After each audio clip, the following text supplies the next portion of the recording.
কৃষ্ণা, রাধে রাধে বন্ধুরা, কেমন আছো তোমরা সবাই? আশা করি তোমরা সবাই অনেক ভালো আছো, সুস্থ আছো। আর তোমাদের আশীর্বাদে আমিও ভালো আছি, সুস্থ আছি। আর আজকের অনেক অনেক অনেক দিন পর ভিডিও বানাতে এসেছি। সকাল 11:30 বেজে গেছে। আজকের অনেক অনেক অনেক লেট হয়ে গেছে। ইদানিং অ্যাকচুয়ালি আমার এভরিডে কিছু না কিছু কারণে ভীষণভাবে লেট হয়ে যায়। তো এখন সবে স্নান করে উপরে এসেছি, ঠাকুর দেবো, সব কিছু রেডি করে নিয়েছি। রাইকে স্নান করাবো। তাতাইয়ের সামার ব্রেক প্রায় শেষের পথে। আর এখন আমাদের একটা হচ্ছে ট্রিপ অর্গানাইজ করা হয়েছে। ট্রিপ মানে কি, যেটা এভরি ইয়ার শিলং যাই সামার ব্রেকে। তো মিষ্টি রেজাল্ট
তো ঠাকুর দিয়া হয়ে গেছে। আর রাইকে নিচে নিয়ে চলে এসেছি। এর আগের দিনকে তোমাদেরকে দেখিয়েছিলাম এই জায়গাটা মোটামুটি একটু রেনোভেশন করার চেষ্টা করছি। তো এই যে এইটুকুই করে উঠতে পেরেছি। সাদা পেন্টিং, এখানে একটা ড্রিম ক্যাচার ঝুলিয়েছি, আর ওটা তাতাই বানিয়েছে, কিন্তু ওটা এখনো ঠিক করে লাগানো হয়নি। আর এই যে আমাদের রাইয়ের দুটো নতুন ড্রেস এসেছে, কালকে বেরু যাবে বলে। তো তোমাদেরকে দেখাই, দাঁড়াও ড্রেসটা। কালকের একটা নতুন ড্রেস পরে যাবে, আর আরেকটা ড্রেস নতুন নিয়ে নিচ্ছে। এই যে এটা একটা, আর এইটা একটা। আর তার সাথে আবার লাগেজও এসেছে রায়ের।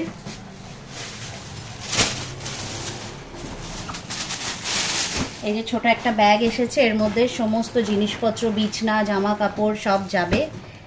তো এবার বসবো প্যাকিং করতে। রাধে রাধে বন্ধুরা, সকালে 9টা বেজে গেছে। এখন স্নান করা শেষ। আর আজকের হচ্ছে বেরোনোর কথা, ঠিক 12টা থেকে 12:30টার মধ্যে বেরিয়ে যাব। তো মোটামুটি প্যাকিং তো সব হয়ে গেছে। এখন বসেছি রায়ের প্যাকিং করতে, লাস্ট ফিনিশিং। রাই এখন উপরে, ওকে এখনো মানে সকালে স্নান সমস্ত কিছু কমপ্লিট করে দেওয়া হয়েছে। এবার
রাইয়ের প্যাকিং ট্যাকিং সব হয়ে গেছে, লাস্ট ফিনিশিংয়ের আমাদের প্যাকিংও হয়ে গেছে। এখন শুধু বাকি হচ্ছে রায়ের জন্য ভোগটা রান্না করব, ওকে খেতে দেবো, দিয়ে আমরা খাবো, খেয়ে রেডি হব।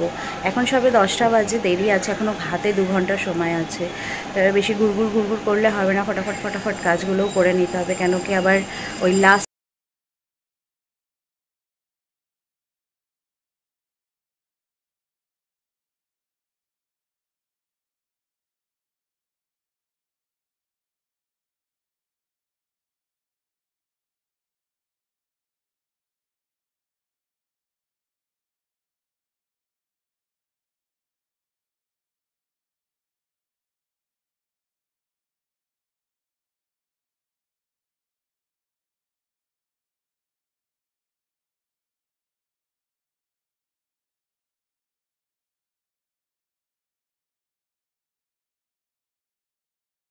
আজকের রায়ের লাঞ্চ একদম সিম্পল হচ্ছে, সেদ্ধ ভাত, মুগের ডাল, আলু, টমেটো, কাঁচা লঙ্কা দিয়ে গোবিন্দভোগ চাল দিয়ে সেদ্ধ সেদ্ধ ভাত হচ্ছে, কেন কি বেশি কিছু করার সময় নেই। গরম গরম ঘি দিয়ে খাইয়ে দেবো, দিয়ে ওকে রেডি করে নিয়ে চলে যাবো। ও অলরেডি রেডি হয়েই আছে, খালি খাওয়ারই অপেক্ষা। তো সকালবেলা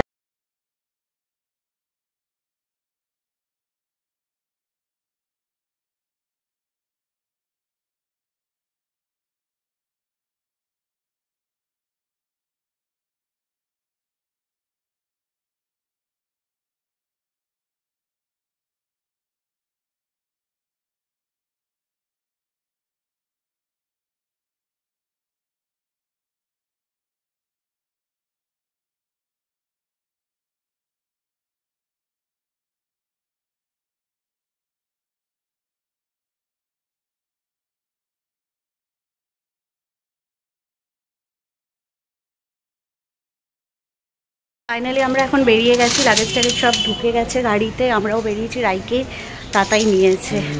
চলো শিলং, 1 বছর পর শিলং যাওয়া হচ্ছে।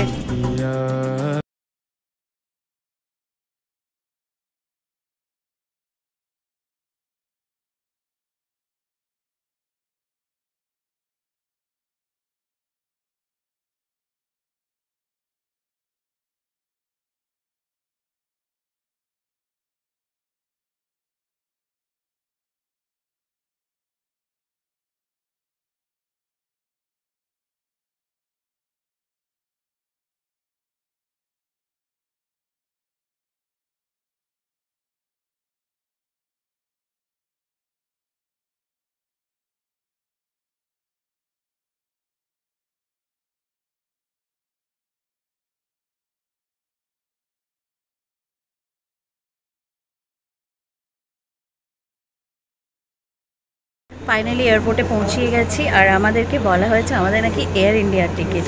এয়ার ইন্ডিয়ার কাউন্টারে গেছি, যেতে যেতে আধ ঘন্টা ওখানে লাইনে দাঁড়িয়ে, আরও আধ ঘন্টা মানে 1 ঘন্টা নষ্ট করার পরে কাউন্টারে গিয়ে জানতে পারলাম যে আমাদের এয়ার ইন্ডিয়ার টিকিটই না, আমাদের হচ্ছে স্পাইস জেটের টিকিট। আর এইটা আমাদের বলেছে হচ্ছে আমাদের পাপ্পা, অ্যাজ ইউজুয়াল কোনো দিনও টিকিট দেখে না, সব সময় তাড়াহুড়োর কাজ। আবার ওখান থেকে আমাদেরকে স্পাইস জেটে পাঠানো হলো, মানে মোদ্দা কথা হচ্ছে 1.5-2 ঘন্টা ধরে গোটা এয়ারপোর্ট পুরো মানে ছান মেরে এখন এসে বসেছি নিচে গ্রাউন্ড ফ্লোরে। তো যাকে অনেকক্ষণ 2 ঘন্টা বসতে হতো, তার মধ্যে 1-1.5 ঘন্টা আমাদের ঘুরতে ঘুরতেই কেটে গেছে। বাইরের আকাশের অবস্থাটা দেখো, পুরো একবারে ঘুট ঘুটে কালো অন্ধকার হয়ে এসেছে, আর জোরদার বৃষ্টি নামলো। কি যে হবে আজকে, আমাদের ফ্লাইট ডিলে তো হবে মনে হচ্ছে। কি হবে, পুরো দেখছো বাইরেটা কি অন্ধকার, সব দৌড়ে দৌড়ে শেডের কাছে আসছে, দেখো পুরো ভিজে গেছে, এত জোরদার বৃষ্টি হচ্ছে। মোটেও জোরদার হচ্ছে না এটা।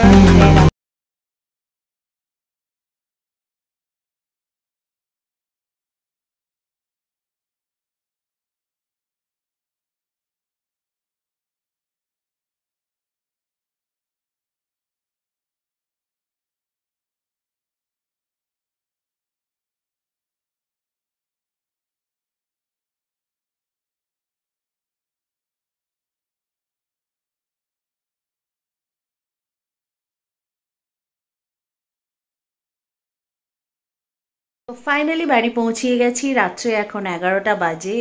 10টার সময় বাড়ি পৌঁছিয়েছি। 11টা বাজে না, তারও অনেক বেশি বাজে, 11:30টারও বেশি বাজে, মানে প্রায় 12টা বাজে। বাড়ি এসে গেছি, চেঞ্জ করেছি, ফ্রেশ হয়েছি, ডিনার করলাম রায়ের জায়গায়, মানে ঠাকুর ঘরে একদম রেডি করে দিয়ে দিয়েছি। আর আজকের ও রাত্রের সেবা মা দিচ্ছে, ওর সাথে তোমাদেরকে কালকে দেখা করব। বন্ধুরা, আজকের ব্লগটাকে এখানেই শেষ করছি।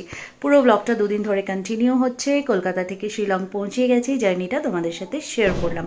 আগে যা হবে শেয়ার করতেই থাকবো।